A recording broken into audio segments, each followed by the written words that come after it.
Wędzone papryczki robione samemu i to one nadają cały charakter do tego sosu.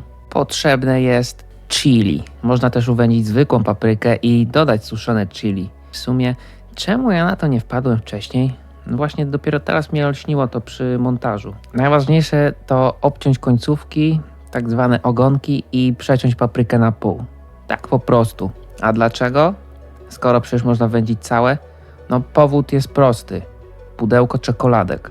Nigdy nie wiesz, co jest w środku. Kilka razy miałem tak, że papryczka, tak jak tutaj widać, no wygląda przyzwoicie, ale w środku trwa sezon grzybowy w pełni. I robisz sos na czymś takim, totalnie nieświadomie, no ogólnie lipa. Sos mógłby się łatwo popsuć, bo wygotowanie nic nie da, bo istnieje przecież coś takiego jak przetrwalniki, bakterie, które na to czekają i są zwarte i gotowe w każdych warunkach. Więc ogólnie jedna zasada. Świadomy kuchcik to podstawa. I co dalej? Czas na prace ziemne. Ogarniam miejsce akcji. Chodzi o to, żeby nic się tutaj nie zajarało, więc stawiam wszystko na betonie, żeby było cokolwiek niepalnego. Ja i tak idę na skróty, bo nie używam otwartego ognia, tylko elektryczności. Kuchenka indukcyjna i lecimy. Wędzenie. No, wędzenie to taki skrót myślowy, to jest takie pseudo-wędzenie, które daje aromat. To jest coś pomiędzy klasycznym wędzeniem a wygodą.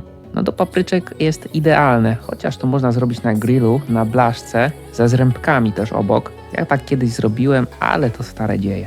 Wyciągam wszystko, nagrzewam wędzarnię, żeby nie była zimna i na dno sypię zrębki. Ja mam bukowe i czereśniowe, no bukowe są najlepsze moim zdaniem i nie dlatego, że to jedno z moich ulubionych drzew, tylko ten aromat.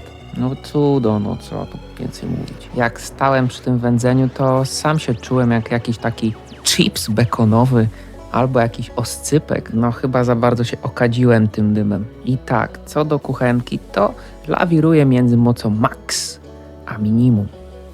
Głównie mam ustawione na minimum i co jakiś czas po prostu włączam na max i wyłączam. I najlepiej jakby pokrywa była lekko uchylona i co jakiś czas ją otwierać, bo inaczej zrobi się kwaśne. A tego nikt nie chce. Teraz pozostaje tylko obserwować, jak to idzie z dymem. Nie no dobra, a tak serio. W międzyczasie relaks. Rozglądam się dookoła, pijąc herbatkę i co widzę? Juka.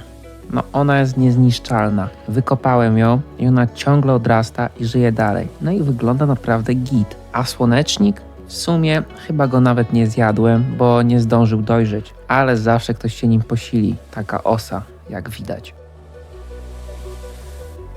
A, no i kanna. O niej to już zrobiłem film, możecie sobie obejrzeć kiedy tam chcecie. A karta wyskakuje u góry. Bardzo fajna, prosta, egzotyczna roślina. Wygląda trochę jak bananowiec. A co do bananów, z racji zabawy wędzarnika, po papryczkach czas na wędzone banany i winogrona.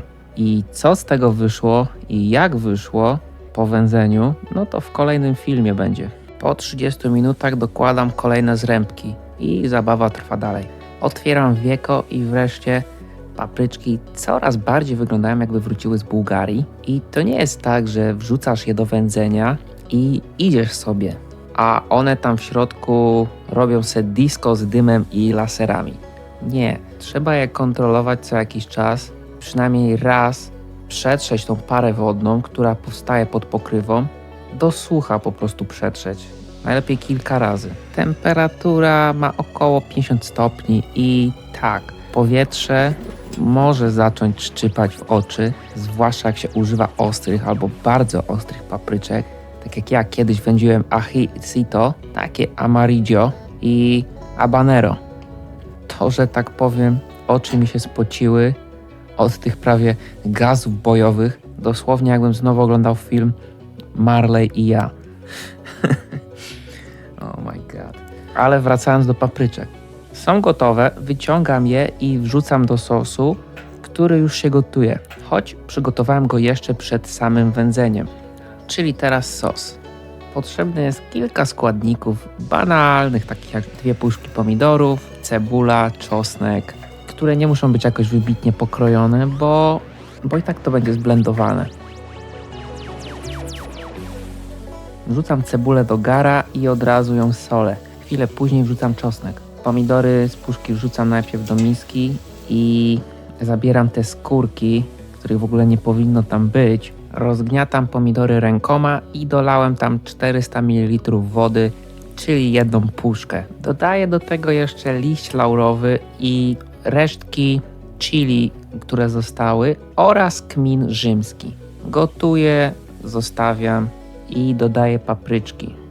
Wyłączam gaz i zostawiam to najlepiej na 1 dzień w zimnym miejscu.